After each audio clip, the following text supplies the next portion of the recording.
Bernard Lugan commence par rappeler une vérité historique souvent oubliée. L'Algérie, en tant qu'État-nation, n'existe que depuis 1962. Avant cela, le territoire était une mosaïque de populations et d'histoires.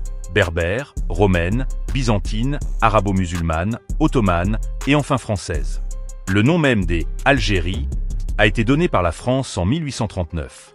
Une réalité que le pouvoir algérien actuel préfère occulter, réécrivant l'histoire pour affirmer une continuité nationale qui n'a jamais existé. Lugan dénonce une manipulation historique orchestrée par le FLN après l'indépendance. Les origines berbères de l'Algérie ont été gommées, et les Kabyles, pourtant majoritaires dans la lutte pour l'indépendance, sont aujourd'hui marginalisés. Pire, le régime algérien entretient un récit victimisant, accusant la France de tous les maux, tout en niant le rôle crucial des Algériens pro-français pendant la guerre d'indépendance.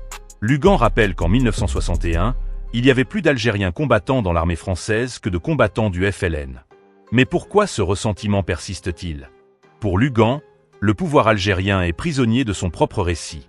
Il se maintient en alimentant la haine de la France et en rivalisant avec le Maroc, notamment sur la question du Sahara occidental. Une stratégie qui isole diplomatiquement l'Algérie, déjà en tension avec la Russie en Libye et au Mali. Et la France dans tout ça? Lugan critique l'attitude de la classe politique française, qu'il juge trop conciliante, voire masochiste. Il appelle à une rupture nette avec l'Algérie, à un rapport de force clair et viril. Pour lui, il est temps de mettre les cartes sur la table et de refuser les récriminations incessantes. En conclusion, Lugan espère une nouvelle génération de dirigeants algériens, capables de regarder l'histoire en face et de construire des relations apaisées avec la France. Mais pour cela, il faudra que les deux pays cessent de vivre dans le passé et osent enfin tourner la page.